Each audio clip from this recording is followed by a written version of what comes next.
as a special segment today. We got Hernan from We Are Austin TV. Some very big news down in Austin.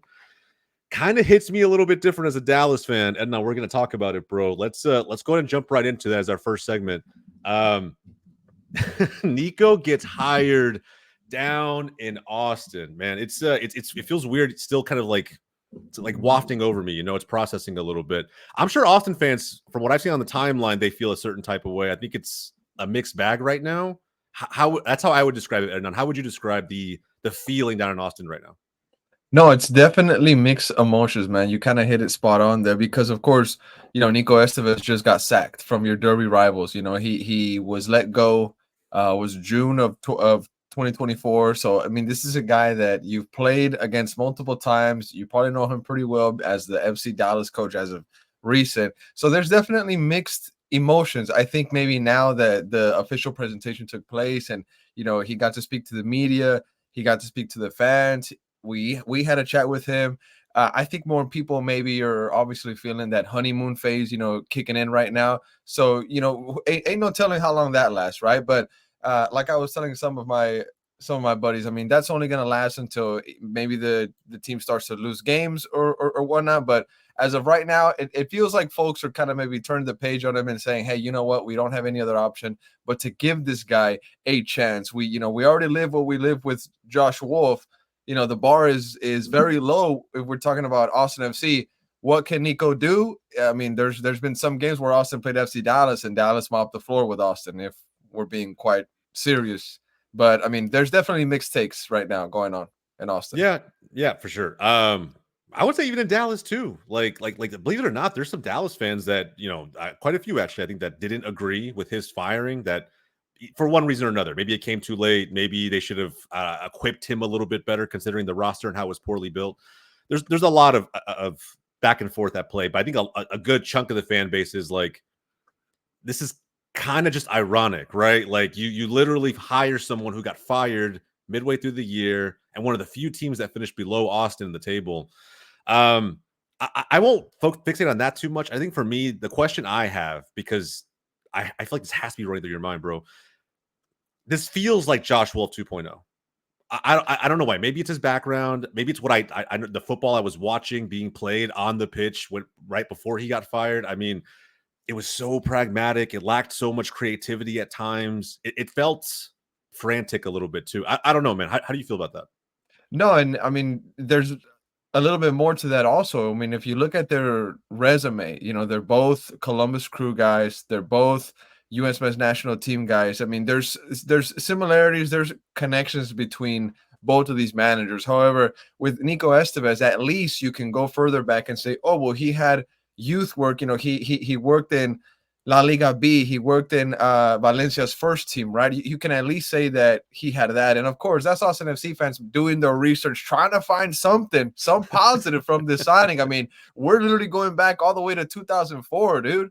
But hey, yeah, there's just people doing their homework, looking at where this guy's coming from. And that's at least some differences that you see from Josh Wolf. Another thing that I would add to the differences that separate these two managers, even though they are similar, is the fact that you now have a Spanish-speaking coach that is going to be able to communicate with your star players, Drusy, guys like Diego Rubio, guys like Danny P., and maybe even further signings that you're going to start bringing in. Jader Obrian, another guy also that he knows very well.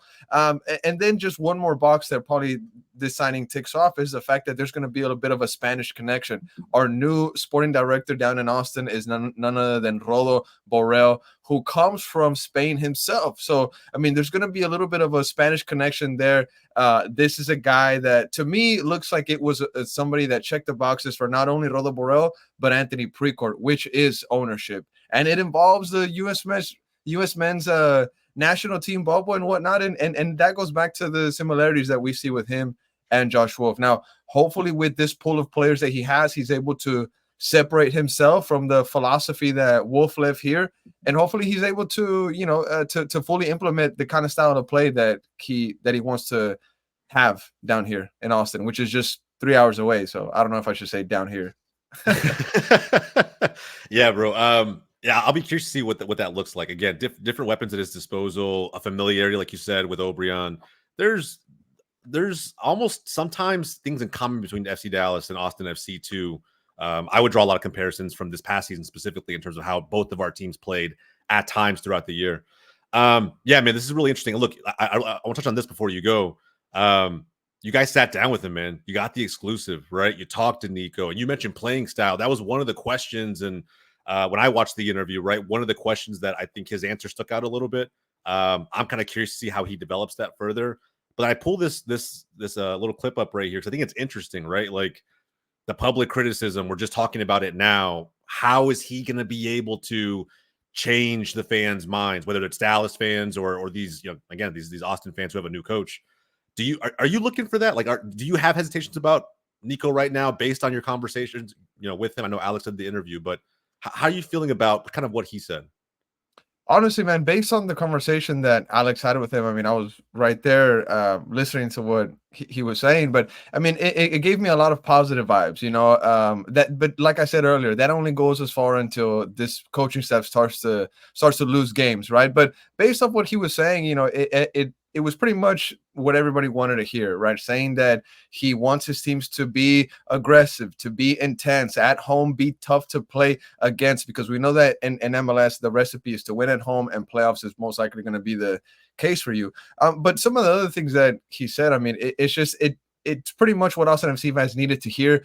But there was a lot of substance in that conversation that he had. However, the main thing that I see that the fan base took from it is the fact that Austin FC finally has a manager that is able to communicate with the media and give answers with substance, and is not afraid to go on interviews with independent media outlets that aren't traditional to the news networks that talk to these guys, right? This is something that the old manager was never doing, had never done in his time in Austin. So it's interesting that that's one of the main points that the fan base took from this interview. The fact that he had I mean, thank you for his time, but he had the right mindset to be able to sit down and say, hey, I'm gonna accommodate everybody and I want to talk to everybody. And when he met the fans, I mean, that put the cherry on top. So as of right now, it's honeymoon phase. It's honeymoon phase, believe it or not.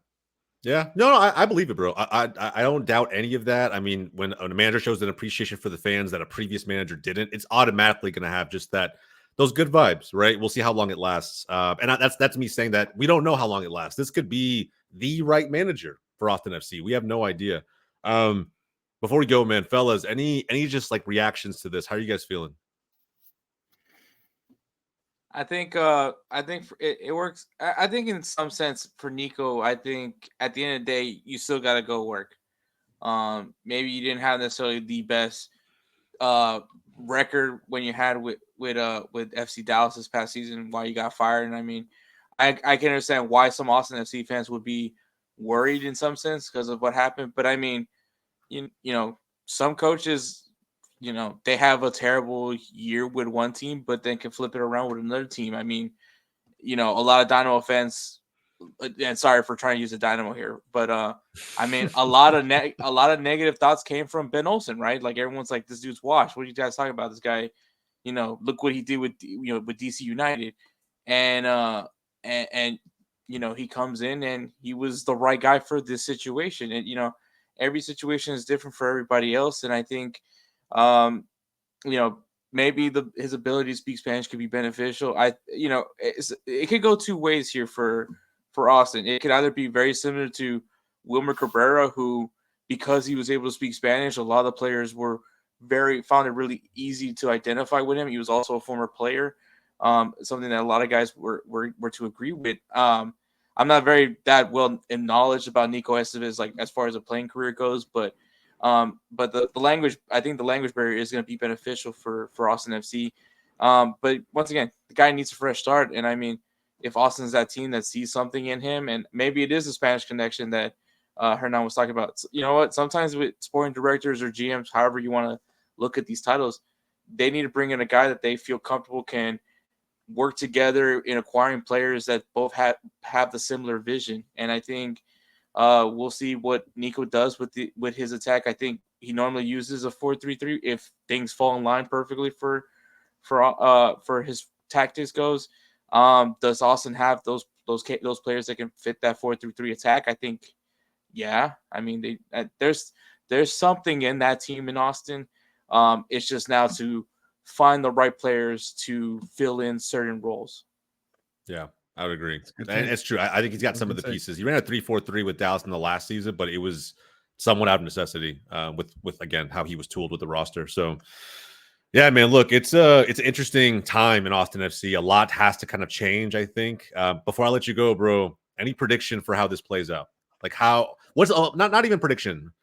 What's the expectation for this season? What does Nico really have to do for it to be considered positive by the Austin FC fan base? Honestly, predictions on Gold's TV, they have to be taken serious because we got some guys here that know ball and sometimes call the whole freaking playoffs here on Gold's TV. So this take is probably going to come back to haunt me down the line. So I need to say this, and this is how I truly feel. And Hector kind of touched up on it. This is the right manager for the situation that Austin FC is in. And why do I say that? Is because when he arrived at Dallas, things weren't the best, and he took that Dallas team and he was able to get some great things out of that. I believe the record is that he had the jump of 20 points from one season to the other, where he took Dallas from bottom of the table to top 3 in MLS, if I'm not mistaken, if it was top 4. So I think that the position that Austin FC is in, I mean, we missed playoffs, right? The bar is so low.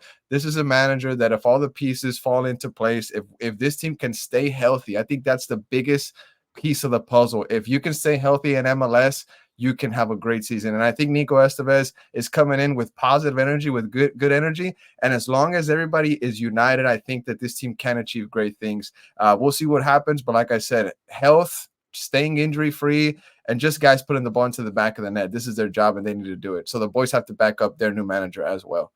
Yeah. So I think I honestly think One playoffs question, next season. though. Playoffs next season.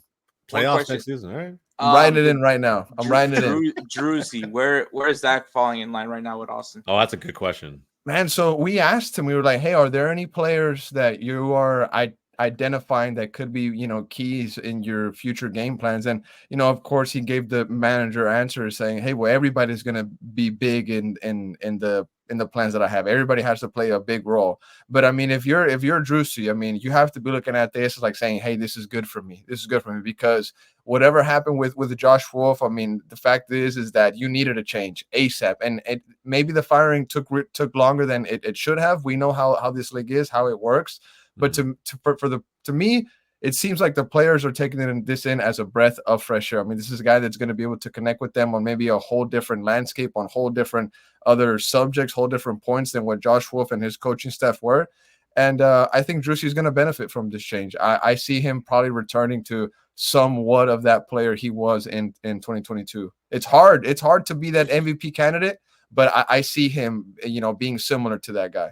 That was an insane year, bro. Insane year for a midfielder. I honestly couldn't believe what I was watching in some of those games. Yeah, man, we'll see. We'll find out. Yeah. I think if he can even get remotely close to that level again, considering how the last couple of years have gone, I mean, you would expect the team effect to be very positive if he's playing that well. So, yeah, we'll see if Nico can do it, man. But again, Hernan from We Are Austin TV. Guys, we're going to link down below that exclusive interview that they got on the We Are Austin TV YouTube channel. Down in the description notes below, you want to check it out. Good interview, good responses, and a good look so far for Nico Estevez down in Austin FC. Hernan, I appreciate it, bro. Thank you so much, man. We'll catch you next time. Shout out, gentlemen. Shout out to Golds TV. You know where to find us.